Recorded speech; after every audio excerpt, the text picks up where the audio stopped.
Yeah. So, hi everybody. Welcome to the Campfire. It is Tuesday. It is episode 11. I am back. I am not pigtailed like Misbah thought I was going to be, but pigtails happen, I guess. I am joined by three uber awesome, amazing individuals who just make my toes curl because they are just that cool. They raise my coolness factor from sub-0 to a little over 1. I am joined by the Screenager. Hi. I am joined by the awesomeness that is a Blankspace. Hi, guys. Hi. Oh, yeah. Wait, if you raise the roof, do I push the floor down? Yes, we can have a fight with it.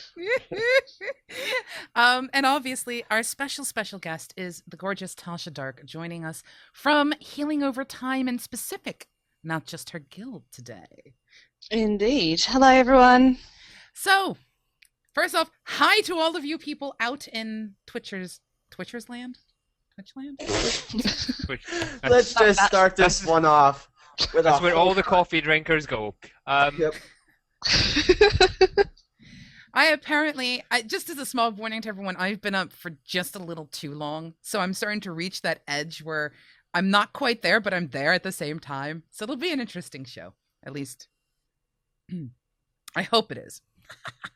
By interesting, you mean easy pickings, right? Yes. Mm-hmm. But at the same time, you might troll me, and it will probably go right over my head because I don't realize you're trying to troll me. I'll just be like, yeah, okay. Oh. I'm just that far over. Just it might work, it might not work. We'll find out.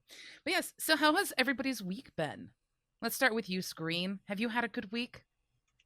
I've had a week of two halves. I had a rubbish weekend, and then I got some new toys, so it's all good. Toys is good.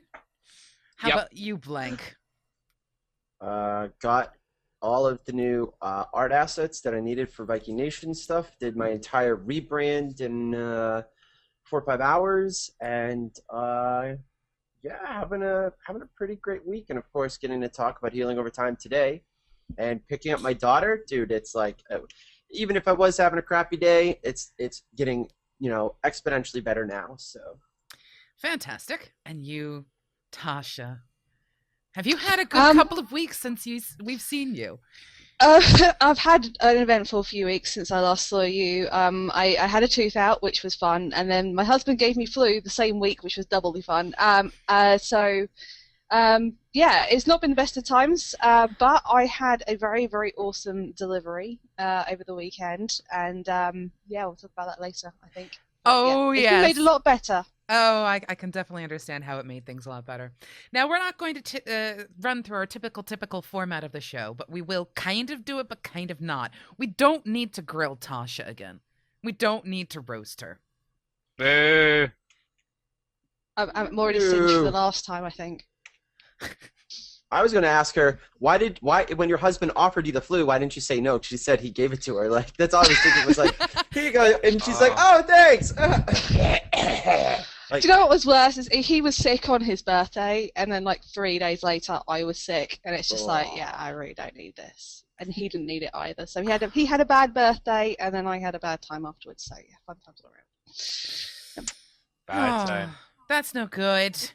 And now, see, I totally expect everything else in the show to go perfectly smoothly, because I just realized things weren't on my side, and I just had to fix it. It's already started. Welcome back. Okay, so instead of grilling you, we're going to do kind of this show in slight reverse, but kind of not. We're kind of going to do the trailblazing / kumbaya ahead of time. So for those of you who are new to our shows, trailblazing is all about having our guests speak about what they believe is a community or a website or a couple that are very, very helpful to guilds and communities, or they feel that a particular guild or community should have the pedestal and all of that. And then kumbaya is just a whole bunch of listings of events that are coming up. Some guilds are going to be putting on roleplay events. Some guilds want to brag about the fact that they took down, Blankspace and PvP. Little things like that. Although I hear in my head, not gonna happen. Never will happen. The only time I get taken out in PvP is when there's like 10 dudes to me, and then I'm like, well, I'm screwed. Bring it on even footing, yet to be matched. Gotta think.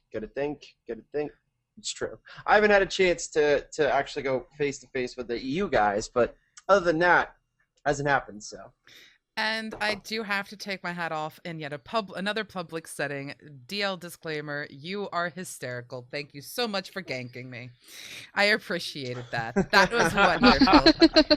I'm like, I see him join my stream, and I'm all like, cool, it's disclaimer. And then I see him in game as I'm dying, and I'm like, not so cool, it's disclaimer. And then Welcome. he leaves the stream and goes to Blank, is like, I totally took care of Pseudo. And I'm sitting there going, No. He What? told me before he even did it. He was like, "Oh, hey, Pseudo's streaming. Yeah, I'll be right back." Like, disappeared. When I did it, and if I was a better friend, I might have warned you, but I totally couldn't. So he went and did his deal, and then he left. He's like, "Welcome to streaming. This is what people do." Like, they're just like, "Oh, I saw you streaming. Come on, guys, let's get him." oh, absolutely. I just thought it was kind of hysterical because I was running around with a couple of guildies, and yeah, we just weren't. We were just so not prepared at all. It was hysterical to me. I was like, "But you're level 50. I'm like level 32. Where is the fun in this?" The fun is ganking you. It's get used to it when streaming. I have never spent 3 hours ganking Kungun when Guild Wars 2 first came out. Never happened. I now know whole well that has indeed not happened. I firmly believe you. You would never, ever, ever pull my leg on something like that, would you? Not me, not my entire guild. We did not do it. A new came after me in beta for a little bit. That was fun. Streaming around, I'm like, why do I keep seeing the same 5 bros? I look at one of the names, I'm like, that's Jackie. What the heck? It happens. It's just part of the culture. It is part of the culture, and there's nothing wrong with it. That's the thing. Some people take PvP to the extremes, and we'll have a show on PvP very, very soon. But that's not the purpose of today's day. What we're going to be discussing instead, to start, is healing over time. So, for those of you who are common fans of our show, you know that pretty much since day one, we have been talking about this small little event called Healing Over Time. And what I'm going to do is sit back, shut up, and let Tasha talk. Now, here's the best part about this. I'm going to mix things up. I am going to remain as quiet as I possibly can, mainly because my throat's starting to bother me. And I am going to let, and this is going to so backfire on me, Screen and Blank ask her questions about healing over time.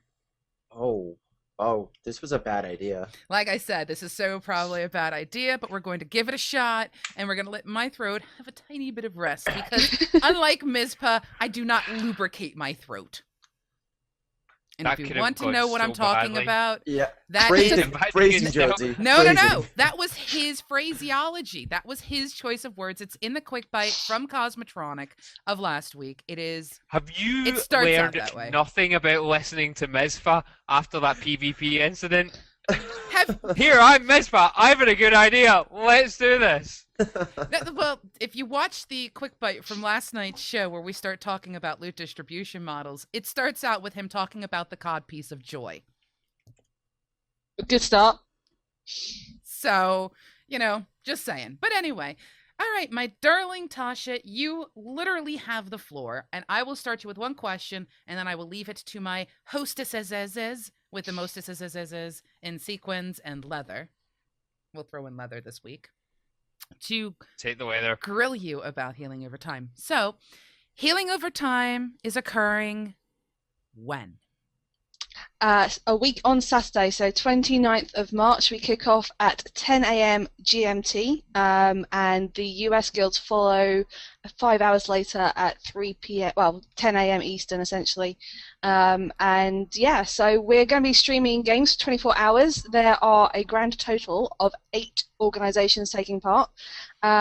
Everything covered from PvE all the way through to hardcore PvP, playing pretty much every type of game under the sun. I haven't done a total recently, but I imagine there's at least 30 games that we're going to be playing over that time. Everything from Guild Wars 1, Guild Wars 2, your other MMOs you love, Path of Exile, things like that, through Team Fortress 2, Payday, Loadout. God, I can't even think about all the list now, but it's a huge amount of stuff. Dota, yeah, there's Dota. We've got some good stuff happening that's going to be crossing streams, so there's big guilds interacting with each other, and some of them are putting themselves through some pretty insane challenges along the way, so that's going to be fantastic to see, I think. So, yeah. And I'm waiting. Go, ask questions. I have a spiel, but I'll let you ask questions. All right, okay. Healing over time. Why did you choose that name? Well, you know, I always hear people raiding and talking about more dots, and we're kind of wanting to do the other way. We're trying to heal the world, essentially. So we went for the opposite. Healing over time, heal, you know, HOTS, basically. Yeah, someone actually got that today. I was quite impressed. It's the first time someone's actually got the dots versus HOTS thing happened on Twitter today, so that's pretty cool. Yeah. I thought it was obvious. Nice. Yeah, I thought it was obvious as well, but no one's actually said, "Oh yeah, that's fine." I guess as a healer, you know, it kind of comes into play. Exactly. Yes. Exactly. Okay, and who are we going to be raising money for? So we're raising money for Child's Play, which obviously loads of people have heard of before. They're a fantastic charity that work across the entire globe. They have hospitals here in the UK they work with, placed in Egypt, Australia, Canada, and the US. And what they do is they basically supply gaming equipment for the hospitals, and also for domestic abuse shelters as well, where the kids can have, you know, obviously gaming time, so things like PlayStations and Xboxes, Wii's, that kind of stuff, but also things like iPads, so that they can actually talk to relations, so maybe keep in contact with mum and dad when they're in hospital for a long time, but also then get contact with their, you know, their brothers and sisters who are visiting or at home, other kids in the hospital, basically trying to make their experience as less stressful for them. It's not going to be fun being unwell for a long period of time, so we're mainly looking here at trying to make it a less traumatic experience really for them, and that's what we're trying to do with our love of gaming, is kind of encourage everyone to kind of participate and donate, and then we can make the world a better place that way. Oh, and how are we going to let people donate to our excessive compulsion to game? So if you go onto the website, which is healingovertime.org, there is a widget on the front page which lets you click on that. It'll take you straight through to Child's Play's donation area. So we don't handle any of the money whatsoever. It goes directly to Child's Play. All the tracking is done by them. We cannot take your money. They receive it directly, which means that there is very little in the way of admin charges getting cut off in the middle. So it will all go to the right place. Fantastic. Blank, you asked some questions. Stop sitting back. Well, of course. I heard that for those that are a little bit more fiscal and financial, that you are actually able to deduct your donation. This is true? It is true. Yep. All the details for how to do that are on the on Child's Play's website. And there's also instructions as you go through their donation process as well. There's instructions on how to do claim back and stuff like that in the US, but not in the UK. I don't think you have gift aid on that, but it does go through in the US. Well, gift aid is a little bit different. It is a little bit different, yeah. They don't have gift aid. Not even in on the US. right time zone right now. I heard that you guys have a certain goal money-wise. What would that be again? Yes. So we're trying to hit a target of $5,000 raised over the 24 hours. So we're aiming high, but we're fairly confident with everyone's help and the generous gifts we've been given by various different games companies that will be able to encourage you guys to part with your cash. No, Okay. Sorry, you No, go. no, You no. go on. Sorry, I just see, assumed that you weren't going to say anything. See, here No, I was go about ready to jump in on myself and just be like, I got something, but I'm just going to let you guys handle it. I'm Okay, enjoying so- not talking well, to see, the moment. I wanted to know what games companies have stepped up to the plate thus far. and Well- giving us stuff to give away.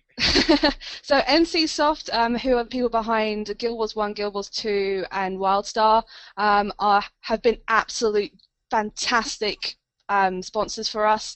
I had 4 big boxes of Guild Wars 1 and Guild Wars 2 merchandise arrive over the weekend, which is why I'm so happy. And I've heard today that I'm getting a box of WildStar goodies to give away as well. So You can they will just be send those handed to out me. to everyone who's involved, and they will be distributed on the day, as it were, and there'll be a couple of prizes that we'll let you know about next week that you'll be able to get your hands on early as well. So, how does one participate in this whole thing? I mean, if you're not streaming, what do you recommend people do? So what I recommend people do is over the weekend, this coming weekend, we'll be releasing all the schedules, which basically means that you'll be able to see what games are playing when, and also the challenges that people are putting themselves through. And then it's pretty much a question of finding either a guild that you really want to follow, or a game that you're really interested in watching. We'll let you go through and you can basically see who's playing what when, and then basically you just tune into the stream. And get involved. Chat to the people who are playing. Everyone's going to be interacting with their audiences. I know certainly in Myst, I've been collating a huge list of trivia questions that we'll be running alongside the streams as well, because that's kind of one of our things is we do trivia quizzes every few weeks. So there'll be lots of things to get involved in, and obviously tell your friends, follow us on Twitter, like us on Facebook, and we'll keep you up to date with all the interviews, with all the guilds we're doing, let you know all the prizes, how you can win everything, and all the rest of it. So yeah, there's lots and lots to get involved in. And if you're disappointed that you weren't included in the guilds this time, if you contact us via the About page, we'll let you know next time we do one of these events, because I am 95% sure we'll be doing another one. Yes, I hope so, because I'm actually kind of sad that I have to miss it because I'm going to be working at Rezzed for MMOBuff, so I'm kind of missing part of everything, although I'm trying to, thanks to something that Miss was doing in the background, we're trying to kind of do something about that. But I will throw out there something that people can do, and I really, really, really, really, really, really recommend this. If you know people who are all about helping out with charities and donating and things like that, like your ma, your dad, your great-grandmother, and yet they know nothing about gaming, talk to them about it. Don't just rely on the gamer culture to step up to the plate. Take it outside of gaming, because if you have somebody who you know, who you think would be really interested in helping out, like, for example, my mother-in-law. My mother-in-law doesn't get gaming at all. I mean, she watches the streams and she's like, I have no idea what you were talking about, dear. But if I sit there and I explain there's a charity event going on, she doesn't necessarily have to sit there and watch the stream for 24 hours. She can still donate with a click of a button. So make certain that you share these things beyond the gaming culture. Take them to your friends. Take them to your family. Take them to your workmates. Take them to your local pub. And that's really what this word. That's really what this entire event is about. For us as gamers, at the very least, we all see a great benefit in gaming. We've made friends over it. We may have found a longer lasting relationship. It may have helped us get through some really tough times. We had some great stories over the last weekend over social media about people who've kind of been helped through, losing a family member or, a pet, getting through illnesses and things like that. It can be a great source of comfort when you're really down on your luck. And it's not fair that the media keeps saying, they play GTA 5 and they go and shoot up somewhere. We know that's not true. So this is one of these kinds of events where we can actually go to the rest of the rest of the world essentially and say, look, this is really what we're about. So yeah, go do spread it outside of your usual group of friends. We'd love to have them on board. It'll be their introduction.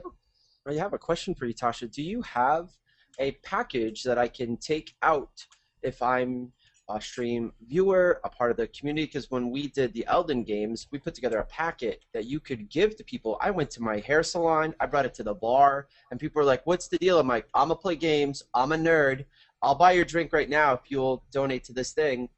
Do you have a press packet that people are able to do something like that with, or you just have the website at this time? We have got a press pack, but I don't know whether it's been sort of depressed, as it were. It's under embargo. It's under NDA. We have to sign off a little thing. I will talk to the guy who's responsible for that about, sort of making that a bit more accessible. Well, definitely for the next one, because it really helps, because like the gaming community is big, but everybody's community that they're a part of, like if I went to the gym and I'm like, yo guys, and I put up on the board, I'm like, I'm going to be playing video games for 24 hours. Anybody want to, drop some dollar bills? I can donate it on in, feel free, thanks. And it has it all right there. Like, and if somebody wants to legitimately do it, like they don't want to give me $5, they want to go to Healing Over Time, or they want to go to the widget, it's not a confusing thing. Because there were some people at I like the hair salon, they were like, I have to go where on the internet? That place sounds scary. Here, I'm just going to give you like $10 instead, like, so. See, this is why I plan on sitting, like, hopefully if I can arrange it, next to my mother-in-law and saying, this is the event. This is what's occurring. Now let me click the button for you. You enter the amount in. Now let me click next.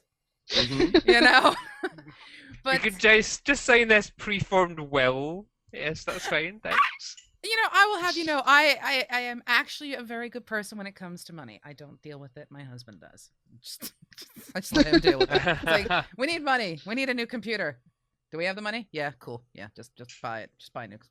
Get a new guitar. I don't care. It works out rather well, because then I don't have to worry about the dollars and zeros. He handles all that stuff, which is great, because then he does the laundry, then he cooks and he cleans, and that's completely outside the topic of the show. I don't know why I went there. Probably because I'm slightly tired. What I am going to state. Hi, Ms. Bob. Welcome to the show. It's not Mizpah. Mizpah can cook, but he sure as heck cannot do laundry. Am I being trolled and totally missing it? Yes? A little bit. Okay. No, not at all. Not at all. Okay. Like I said, I'm on this like boundary here between I should probably be in bed asleep and I'm here. However, tonight's show, as we started out with, is supposed to be about rewarding the player. But I think I'm actually going to change it. Mainly because of something that you guys have said. This is Mizpah. This is Mizpah running the show right now. It's not even a troll at this point. It's legitimate. Please, sweetie, where are we going on this magical journey for the next half an hour? Led by rainbows and unicorns. La Paremas. Now, one of the things that was brought up was the perception of gamers in general. Now, you make a point in saying that a lot of people see gamers, especially in the mass media, as being looked down upon. And in a way, this does kind of link into the fact that we're going to be talking about, we're going to talk about rewarding the gamers. I mean, we can kind of mix it together, because in the end, it's about the kind of communities you foster. If you reward players for being trolls, you're going to bring trolls, you're going to create trolls, you're basically going to have a troll mutating community, I guess is the best way to put it. Now, I am curious, for all of us here, when it comes to the perception of how you want your community to be seen, internally as well as externally, because inside and outside are sometimes different, how do you want to be seen? Do you want to be seen as that negative connotation of we're just going to go kill whores and shoot them up and then go shoot drugs up in the corner, the way media sometimes portrays the gamer? Do you Blankspace is amazing right now. Go ahead, Blank. Just talk. We're listening. Is he He's muted himself? I disengaged from listening and started to look at other gaming stuff, and I came back to something about, I'm not sure if you said whores? I don't know. I don't know what I just came back to. Are you suggesting you don't pay 100% attention to the show and its viewers? Listen to this stream. He's not even paying attention. He's like, I'm just going to go and look at something else and not pay attention to any of our viewers. It was actually My Little Pony. It was much more engaging. Okay, so focus.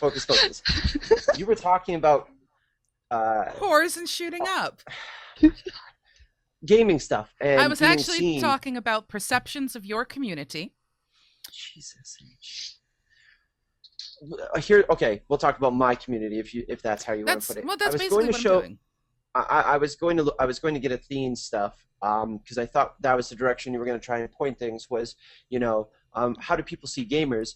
And it's so funny that somebody like Athene I think he generated $10 million in a year for charity. He goes on CNN, he goes on NBC, and these people have no idea. It's like they were talking to somebody. It was like when I first went to Iraq and tried to communicate with my crappy Arabic, and they were like looking at me, they're like, what? These people like, who are you? What do you do? How did you do that? Well, this was nice. Goodbye. Like, it's to us, we're like gaming is like this great hobby, and there's so many people that are plugged in that know and are part of the social, aspect of all of it. And then I realized there's so many more that have no idea. They aren't even aware that it's a thing at all. So to try and to just like when I was talking about breaking that barrier, that piece of paper I was asking Tasha about is breaking that barrier. To go into someone and be like, I play games. They're like, because they like bluegrass, or they go to the country, or they go, out to bars. They don't know, they don't understand gaming. But if I explain, I play video games and I do it for charity, and you give them a piece of paper and show them that, it breaks that down. To answer your question, I'm sorry, I had to finish that up because I wanted to at least say that, have that on the record. Show that you were still paying attention during that part of the show. Yes, ma'am. When it comes to my community and what we're building and doing, for a very long time I was part of the hardcore competitive. Everyone is beneath me. I'm an elitist. That's not only in my real life, but in my gaming was exactly what I strive to be. If I wasn't the #1 DPS, if I wasn't the one with the most money, that's all I cared about. And recently things have kind of changed for me. I don't know, I've grown up as a person and maybe as a gamer too.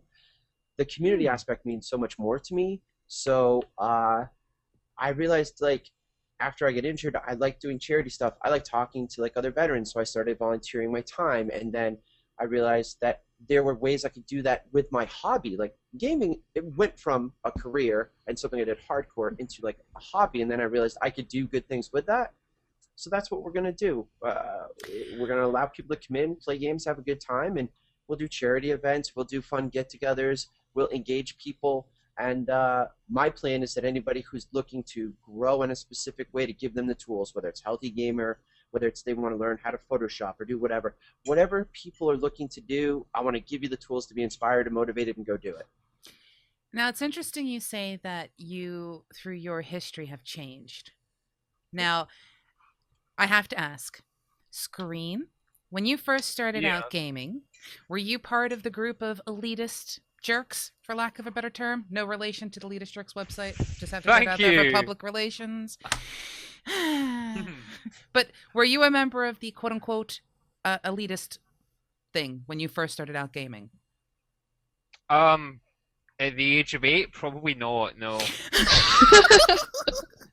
I can do better than anybody else. I'm a spinning circles. If we're talking, in all seriousness, when we're talking about MMO gaming, no, I just started it. In all honesty, I started MMO gaming to be able to keep in touch with Safi, who's sitting right over there right now, because she played games and we lived about a couple 100 miles apart. And it was one way of keeping in contact. It was entirely a social thing. It just fell into certain types of personalities just fall into that sort of aspect where you end up starting to play something, then you realize you're not necessarily bad at it, and you realize you can get better at it, and then suddenly you end up getting into that mentality, and you end up finding yourself you're somehow leading a guild, and you don't know how you got there. Yeah, I could kind of agree with that. What about you, Tasha? When you first started out gaming, in a social gaming spectrum, let's put it that way, because there is a slight difference. When you start playing with people or against people, it changes the dynamic of the gameplay. Did you ever sit in that elitist group? I can't say that I ever really have. I mean, my sort of first social gaming was with LANs, basically. I was in the LAN society at university. Battlefield, actually playing Black and White. Actually, that was really good fun on LAN. Did you use the cow? Old school stuff. I had the tiger thing. I smacked my cow around a lot. I wanted my cow to be evil, so if he didn't eat people, I'd smack him.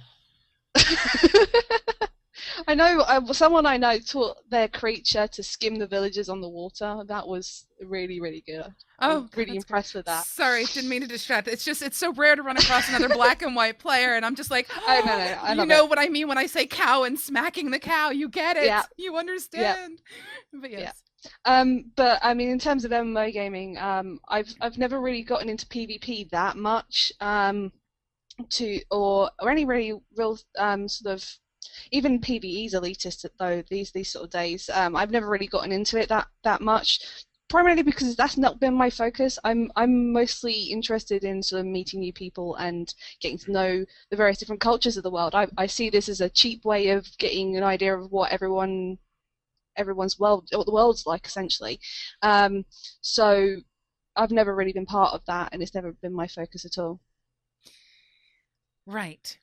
Now, I asked this question to everybody for a very big reason, and I'll give my answer. When I started out gaming, I didn't even know what elitist meant. I started out gaming, but I understood what jerks were. Because I started out with things like Counter-Strike, pre-source, you know. I started out with the whole headshot mentality and the people who with the click of a button could completely buy all their ammo and everything pre-game, throw a grenade and kill me, or cheat and headshot me from afar. Yes. So I started out that way. I didn't even know what the heck all that stuff was, and I didn't get it.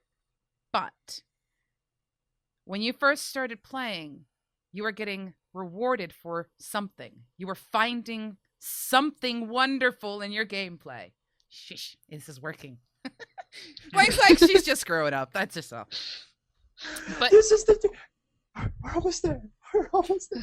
We're almost there. Jump up. We're almost done. So, what I find interesting is the three of us, not counting Blank, because Blank came in from a different angle. He came in from a very competitive angle, whereas the rest of us probably developed small competitive streaks in whatever it is we may have been doing, whether it's personal competitiveness or what have you. But Blank came in differently. But it seems almost, and Blank, let me know if I'm wrong here, it seems almost as if gaming actually helped evolve your mentality a little as well. So the perception of gamers being these jerks is completely wrong, but they're the ones who get all the media attention.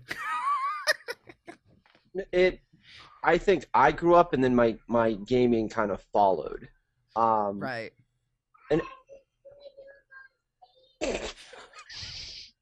That's you, Sold. I think that helps as You well. elitist jerk. excuse me, can you come in here, please? Bigger troll than either of us. Oh God, you think you're being rude to my face, Daddy? I grew, and then my gaming grew. So as I grew up as a person, I was more open to other potential social experiences. When I first came into gaming, I knew competitiveness just from being me.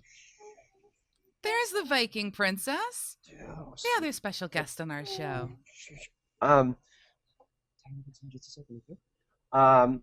So when I first came into gaming, I played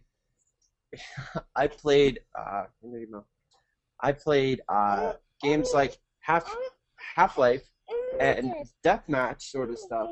That's fine. We don't do that. Thank you. I do that to bed. No, you don't. And this is fun, by the way. This is fun. Do you want us to pause and come back to you so you can take care of the Viking princess? Yeah, 1 second. Let me get her because she wants a snack. I'll be right back. Yeah, you take care of the Viking princess. I'm going to direct us around. So, basically, my entire point behind taking the direction that I took is that we found ourselves communities, or we became the leaders of communities because we couldn't find the communities that gave us the rewards we were looking for. I see, in my head, I have the song going, oompa, oompa, we're getting there. We're getting there. It's only because I'm tired. I honestly can't, I need to fix my schedule. But yes.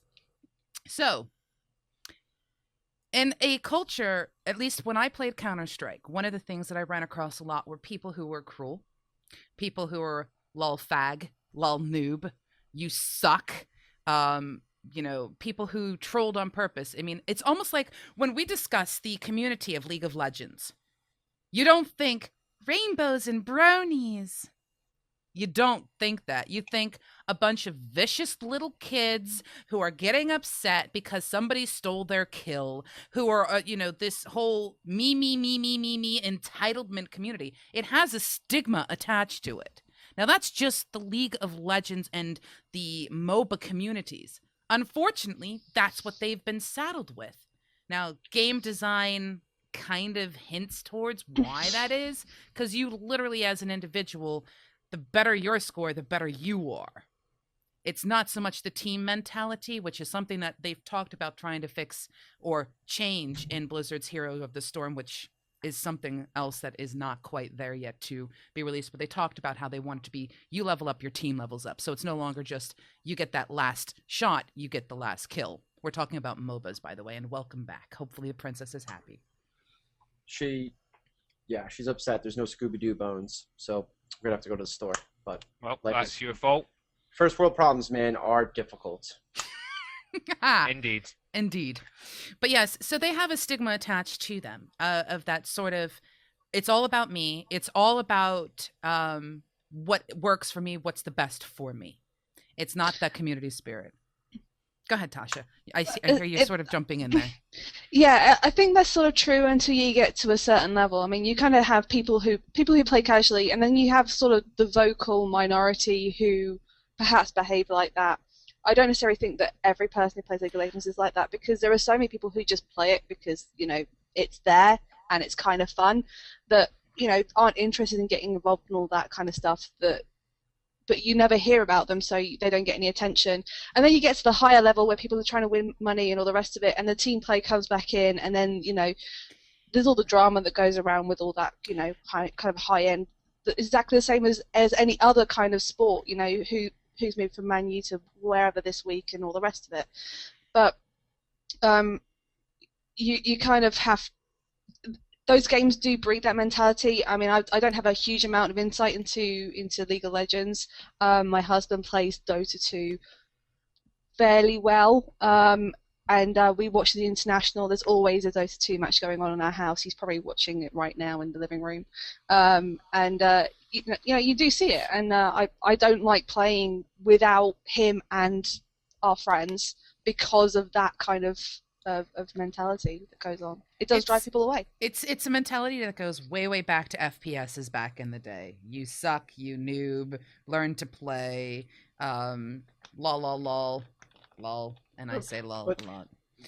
But I stress here, you're right, this is perception.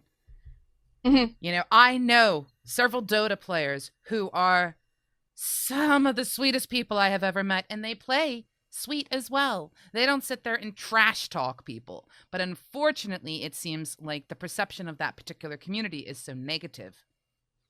Yeah, because, I like totally you said, agree the with vocal that. minority.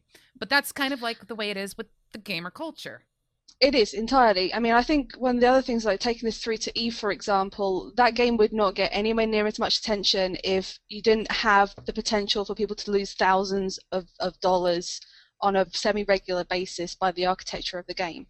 And, you know, that's what grabs headlines, is that someone's taken £40,000 or dollars worth of people's stuff. Well, see, that strikes me as odd, because you hear about the EVE community, right? Mm-hmm. You know, the EVE community itself, and I have a little princess that apparently needs to have some attention as well, so I'll have to take a quick moment to take care of her. But the EVE community is all about fostering backstabbing in a corporate environment. That's really what it is. And yet, when these people get together, they're the nicest thing. And you will hear those headline stories of the people who had lost $4 million worth of some titans that were destroyed because someone forgot to click renew subscription on a plot of space. You know, and yet they don't have as bad a stigma associated to them as you would hear from like a MOBA community. Why do you think that is? Really? Size. It's pure size. Eve's been around for a long time, but they're a very concentrated little area. There's not a big spread. League of Legends is and I'm gonna be ballsy and say, social media presence and population-wise is ginormous. If you go to your local bar and it only has, a couple people in there, cool. If one asshole comes in, you got 10 cool people and one jerk, If you go, let's say, to some sort of beach party where there's tens of thousands of hundreds of thousands of people, you're going to find more jerks. So the first number I'd put up there is going to be population. You're playing games with just so many more people, and there's no incentive. MMOs at least have incentive for social grouping. When I do, the only incentivized social grouping in a MOBA is a 5-man. Everything else is middle finger, trollolol, mortis, number one, hue. Like, that's literally what it is. So. And taken from that incentive, that's incentives and the way the game mechanics work to some extent in different games are going to ensure that people will start to tend towards things like grouping. So you've got, if you've taken an example of League of Legends, right, and you've taken an example of Eve. Now, Eve may not necessarily have any goals. It is fairly open world, but the way that game's structured is such that it's enabled things like corporations to spring up. People have to have some sort of social grouping, and there's some sort of check and balance there, whether it be the case that the corporation can end up screwing you over, or pardon me, you might have to delete that, or they turn around and they do something. There are at least social grouping dynamics there that provide at least that minimum of check and balance. Whereas within a game that has mechanics like League of Legends, you may only see someone for 10 minutes and then be gone, maybe more than 10 minutes, but you get my drift. There's not a long-term social motivation no long-term motivation to group. Yeah. And you find that, again, moving on to MMOs, like, say, for example, Wildstar coming up, where you get more guild XP for doing stuff as part of a group, where they design the game mechanic to go ahead and push you towards grouping up, and therefore that's going to foster at absolute bare minimum those social checks and balances that develop in the outside world. And what's interesting, like I was saying in chat, is how you as a community builder put those checks and balances in place outside of the game mechanic to foster people to go ahead and group, so that you manage to build those ties that mean that people will tend towards those more social norms of grouping and cooperation.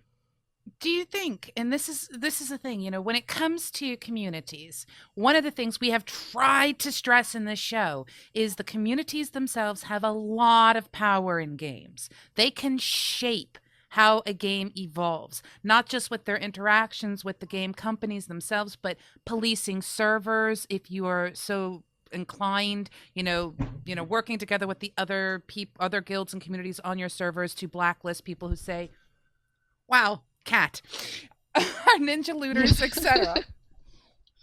Sorry, apparently my cat wanted to headbutt the mic. But you have these kinds of communities or you have the power in a community and also as a community leader to shape the community you want to see for games.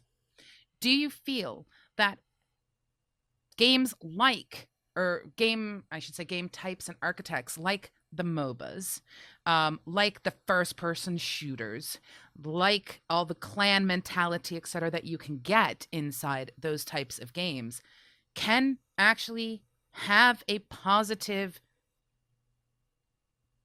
impact?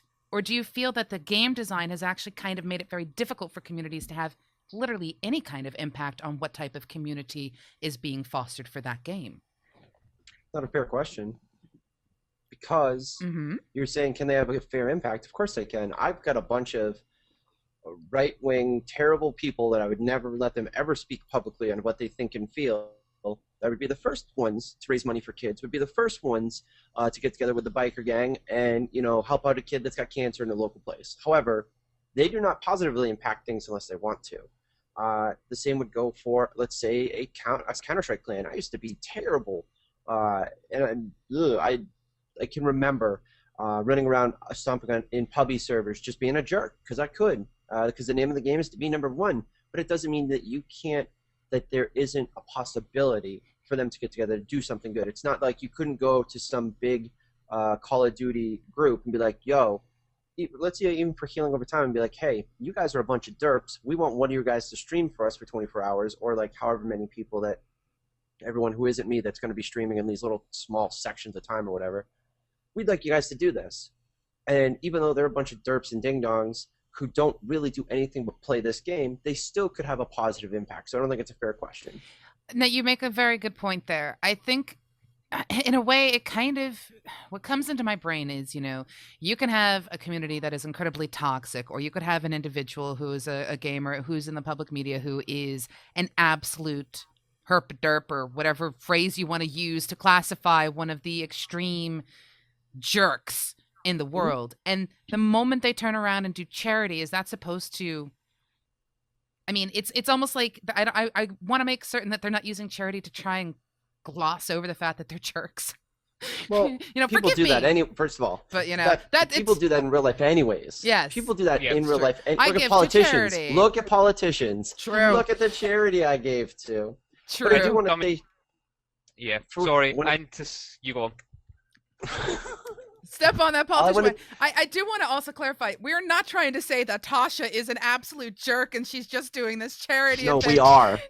She She has to do this, or she's going to jail. That's what you guys don't know. That's the scoop. This is my that just community happened. service. That's yeah. what it is. You're not supposed to share what we have on her in our secret documents. Oh, sorry. The distinction I want to make here, that I think is important, Josie, is that with MMOs, it's built around social structure. Mm-hmm. You do things by yourself, but you can't do it by yourself. You can't go a 40-man raid by yourself. In an FPS game, I can go into a pub and stomp everybody's Johnson in and be number one. Now, if I'm on a team of other Johnson stomping people, then we're also awesome. But we don't have to be. It's not because we need to be nice. We barely have to communicate. We just have to play. In an MMO, you have to communicate. You got to plan things. In those sort of games, all you need is a time frame. Yo, bro, we're practicing at 8. We're doing this Monday through Thursday. Show up and do your job. Don't be bad. That's what I grew up with. My MMO gaming, that's what it was. Show up. Don't be bad. You'll get booted off the team. Your sponsors will go goodbye. In an MMO, it's more like, and it's so funny because when I first transitioned to World of Warcraft, my friends were like, okay, we're not doing Counter-Strike anymore. There's no money. We want to check out this, whatever. I was like, MMOs look stupid. You mean I have to rely on other people to do stuff? This is terrible. You mean I can't, wait, what? That's really what the difference is. And at least with a game, at least with MOBAs, they try to bridge that gap by you can do solo queue or you can do pre-mades. In an FPS, there's just, look at me, I'm awesome. Yeah, clan tag. And you and your Johnson are awesome, I'm sure. As it stands, though, that brings us kind of back to what I was saying, though, about the fact that you can have these different sorts of personalities in a community and build it, but how do you necessarily build it so that your entire community doesn't get that perception? You can have someone who's radically right-wing in your community, but how, as a community builder, do you handle that sort of building a community that's full of people of different views such that your community doesn't get that bad perception? I mean, do you have a different set of rules inside and outside the guild, and how do you let people even speak their minds? Well, see, I'm familiar with, this is just because I happen to know some peeps in some places and some guilds. I happen to know of a guild where their members are forbidden to talk on forums, gaming forums. They can talk internally on their guild forum, but if it is known that you have published something under a name that is associated with the guild, you are kicked from the guild. There's not even a second guess or a second thought. That's the way the guild has been structured, which is kind of an odd concept to me. It doesn't quite work for me, but I can understand based on the type of community that they are, that it actually works for them. I mean, it's like one of the things we try to stress here. Not everything that works for us is going to work for somebody else, and vice versa. You literally have to find your way through it, and it will hurt. But that's kind of why we're here. But yes, I don't get that. So you go on, Sam. I think this back to what you were talking about, Ed. I think there's kind of two ways that you do it. One is you're very clear about what the goals are of the community or guild that you're making, and that you make sure that everyone else who is joining shares in that vision. And the other one is basically doing sort of why we started doing healing over time in the first place. It's appeal to a higher cause. Find something that unites everyone that's over and above what you are trying to do. Because then people will rally around it, and it becomes a communal event. And that's also why Sort I of like a think, banner. yeah, kind of. It's something that everyone can agree is a really good thing to do. That's kind of external to what your usual aim is. That kind of helps. And I think that's also why maybe MOBAs are slightly less have slightly less negative press than things like Counter-Strike, is because yes, you are queuing random and all the rest of it, but you still have that kind of supporting role. You still have that the tank role, and you do need to rely on other people a lot, and you are rewarded by playing with the same people consistently, which inevitably ends to friendship, and therefore you kind of end up with a slightly more positive view as a whole. But I want to throw in here something that was, I just happened to glance over at the chat. I am not trying to ignore the chat, people. Believe me, I am reading. I'm just very slow today. And before someone else says it, today, yeah, I'm slow all the time. But Today? Gastropod stated that the biggest issue in building a virtual community is communication. Now, one of the things you said is, have a common, we'll say, rallying point, be it, for example, for all of us, we're all different parts of different communities and guilds, and yet we're all rallying under this banner of healing over time so that we can participate in something that is bigger than us, give hope to people who may not feel hope. Whereas, our biggest problem might be, hey, I'm out of Scooby-Doo treats today, or hey, I can't log in because the darn servers are down until the weekend. Those are our first world problems. The people who Child's Play is helping, who healing over time is helping, have it a heck of a lot worse than we do. yeah, They really exactly. do. But we're rallying together under this banner of healing over time. Now I'm going to use that to kind of draw us towards the end. I'm going to let you speak in just one second. I know that today's show is a little bit destructured than normal, and part of that is the fact that I am still catching up from being sick, and I do apologize. We'll be back on our regular scheduled stuff and everything next week, but I also wanted to put a huge amount of focus on healing over time. But anyway, go ahead, Blank. Oh no. Oh. He's done. He's done. Table's He's been done. flipped. Tables flipped. Sad face. Well, okay. Well, talk one more time about healing over time while we wait for Blank. Okay, so the place you want to be is Twitter, Healing Over Time, Facebook, Healing Over Time as well, and the website is healingovertime.org. Like us, follow us, stay tuned. We'll let you know how you can get your hand on the oodles and oodles of Guild Wars 2 goodies we've got on the Wild Star stuff we have coming, and the Guild Wars 1 stuff as well, and all the other prizes we might be getting, which I can't talk about yet. And also, the schedules will be going up over the weekend, so you can see exactly what's playing. The event itself is on Saturday, the 29th of March. We're going away. We're going to be playing for 24 hours, loads of games. Practically, I would say if you're playing a game right now that you're loving, it will probably be on the stream. So, yeah. Black and white? No, sadly, but do you know what? I have one gap. I may try and find someone else who's got it so we can do PvP. Because I will be streaming. I actually only found this out the weekend. I'm actually streaming, so yeah, it's cool. Oh, good. I just found this out. I am going to be streaming. Well, that wasn't the plan originally. So, but we've ended up having to have 4 streams for Mist rather than 3 because we can't fit everyone's schedules in with only 3. Oh, believe me, I understand completely. Go ahead, back. Blank. You can continue. Oh, I had the hard-hitting CNN question. Now, Go on. Tasha, this is for you. I got this when we did the Elden games, and it was... everybody knows, I don't do PR, I do marketing. I'm terrible with PR. I'm amazing with marketing. So I didn't answer it, somebody else did. Why did you pick sick kids and women? There's so many other charities out there. Are you going to do anything for other charities out there?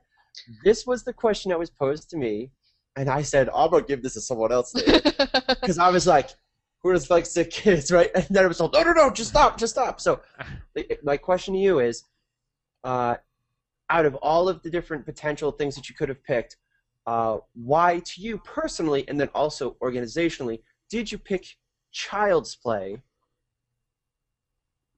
So the reason why we picked Child's Play, you said organisationally and the rest of it. From my point of view, I did spend a lot of time in hospital when I was a kid. I was not very well for a couple of years, and I know what it's like to feel like really, really bad. So from my point of view, it's kind of I couldn't help myself then. Let's help the current generation and now. So that's one way. The other thing is that they do act internationally. One of the things that is really important, because you look at the people we have here, we are an international bunch. I really wanted a charity that was representing the people who are playing and the people who are going to be hopefully donating. That's everyone. So I wanted something that was international. Organisationally, we're at a kind of a bit of a crossroads right now in terms of charities and gaming and online really. That there aren't that many charities that are really geared up to directly take payment from the gaming community as a whole. Child's Play, because of obviously their, where they came from originally, they are completely set up to handle this kind of interaction. It is my hope the next time we're talking about this, we will be handling the payments so we can interface with whatever charity will have us to actually donate there. I would love to be talking in 6 months about donating to Doctors Without Borders, International Red Cross, people like that. But right this second, we have to look, who can actually take the payment on our behalf, because I didn't want to get involved in that tax issue at all right now. No, see, that makes perfect sense. That to me is a good choice. I know there's a lot of charities out there, and that question, whoever threw that at you, hopefully they weren't trying to be a troll, because there are a lot of really good charities out there, and it is unfair and unfortunate to pick on people for picking one over another to start. Mm-hmm. I will tell you, me personally, Mr. Non-PR, the reason I do Child's Play is because I sat down and talked to their organizers at PAX East, and I said, "Hi, my name is Don. I do online gaming, blah, blah, blah. I want to know where the money goes. I do this with any charity that I donate to. I don't want to hear that I gave you $1.75 went to your secretary's, special toilet paper and your brand new fluorescent light somewhere. I want to know when I give you $1, 90 cents is going to kids and going to getting them this stuff, and 10 cents went towards some of your pens and pencils. I'm cool with that." And they literally were like, we don't normally discuss that sort of stuff, but one of the guys, one of those backroom things, the best part about going to a convention was like, "Look, dude, because I asked him publicly, because I don't give a crap, and he afterwards was like, "Listen, does not do PR. No, I just want the facts clearly. now." So he was like, we have a very aggressive return towards, if we can cut it internally to make sure it's going, it does. And I'm like, that's all I wanted to hear.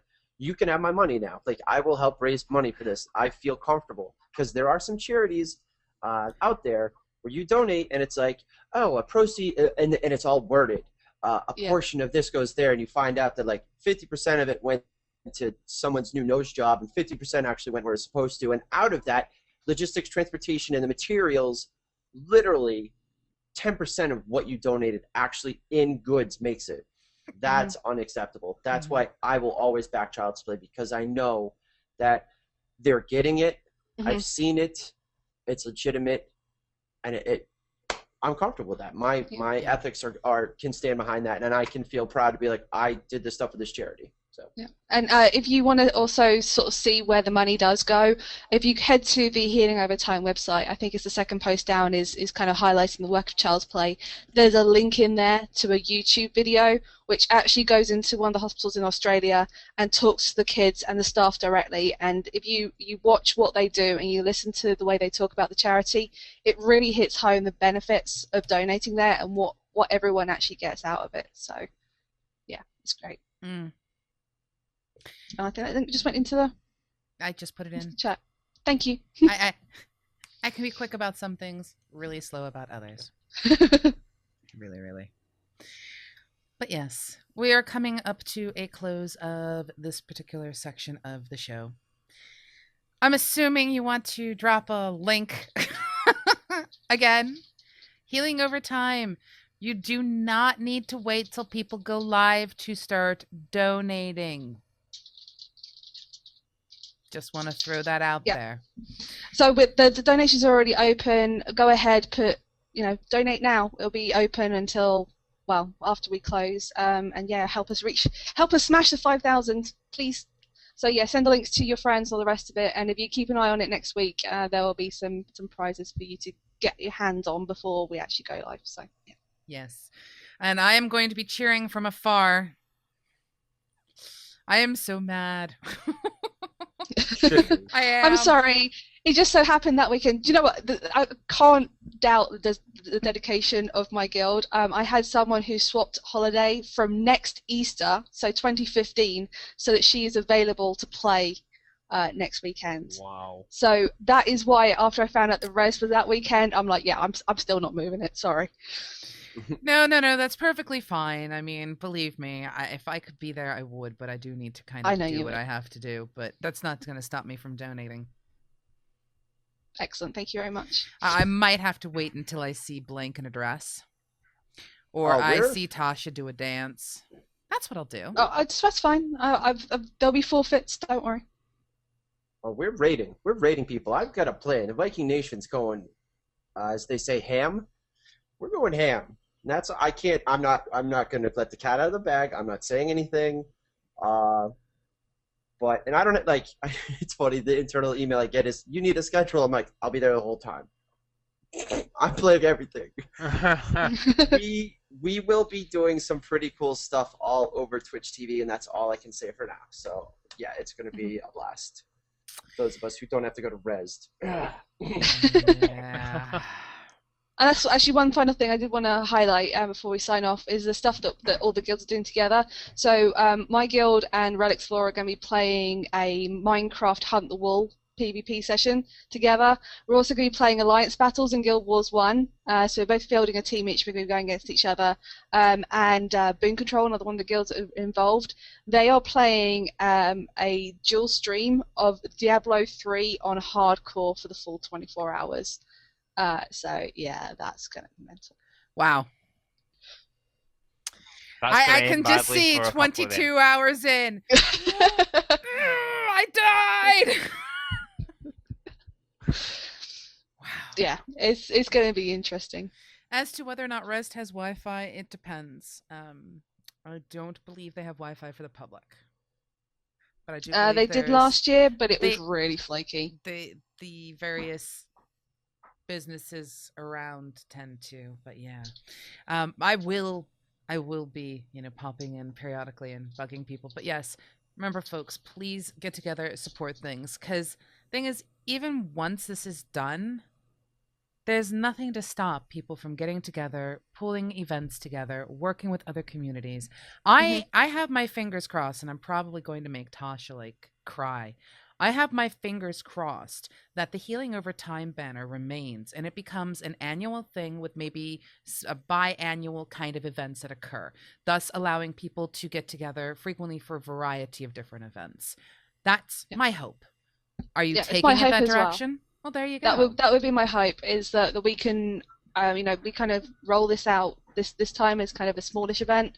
Next time we have more people. We've kind of worked out the kinks of what went wrong this time, so that next time we can get more people involved and it can kind of just snowball from there. So yeah, that's my hope. That's my hope. So basically what you'll hear is, as soon as Healing Over Time event is done and we come back to the campfire, it's on the next Healing Over Time event. Can I go on holiday first? I've already booked a trip away as soon as Healing Over Time is done, because I'm like, yeah, I need a break. No. Oh no. Of course you can. Just not. Nice. Okay. So I want to take a time and say, Tasha, you are a star. Thank you for coming on. You are our first proper repeat guest. Excellent. Thank you very much for having me again, and I didn't swear this time. No, you didn't, which is good. Hold it in. Hold it in. So yeah, thank you very much, though, and for giving us a platform to talk about Healing Over Time as well. I really appreciate it. Absolutely. Anything, that's the thing. If anybody is doing an event that they want to have advertised like this, please let us know. Because honestly, spreading the word is a big part of charity. It's not just placing that, dollar amount in and clicking pay. It's also getting the word out to other people, which is why I stress talk to people who don't know about gaming. Use this as a way to break that boundary, the way Blank was saying. Let's not just work on communities from the gaming perspective. Let's filter in and infect the rest of the world. No small task. Yeah. I charge you. Oh, boy. Right. So that leaves me to thank my hosts with the most, who are awesome and incredibly tolerant, because I have not done the show well today at all. I've done my best, but I'm tired and still not 100%. So to you, Blank, thank you very much. I lower the floor.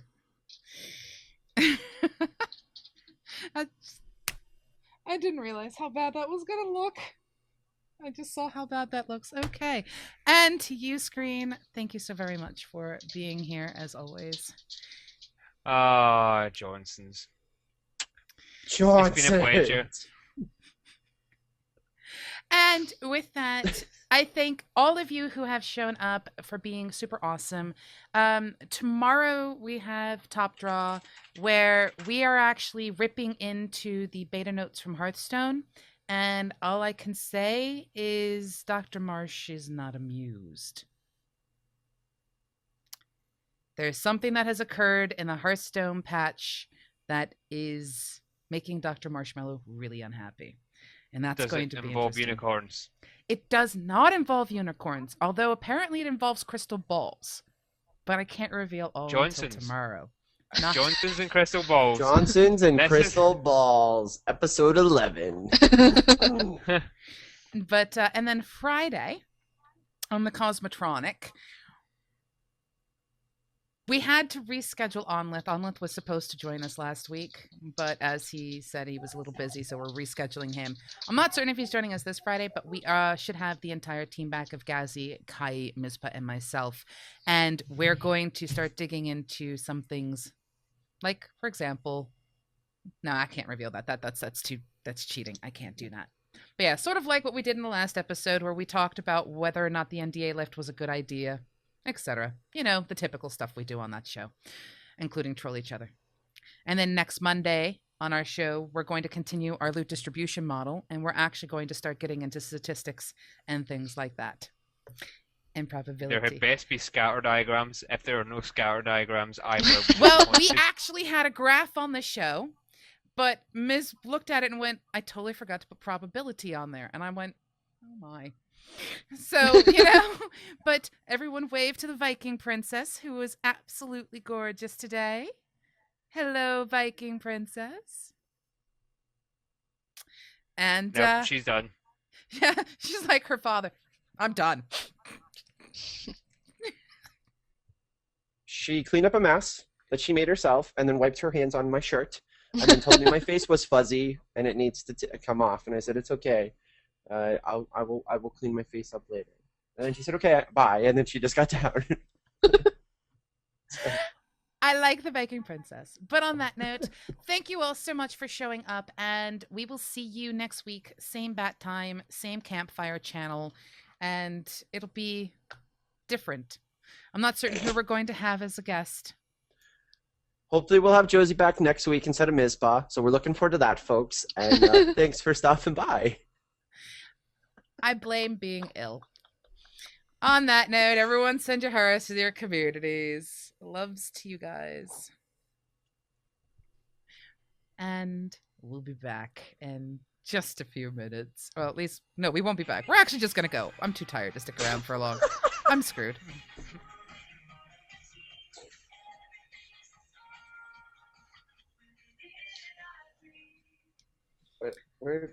Where was that music? I'm just going to wait. This is great.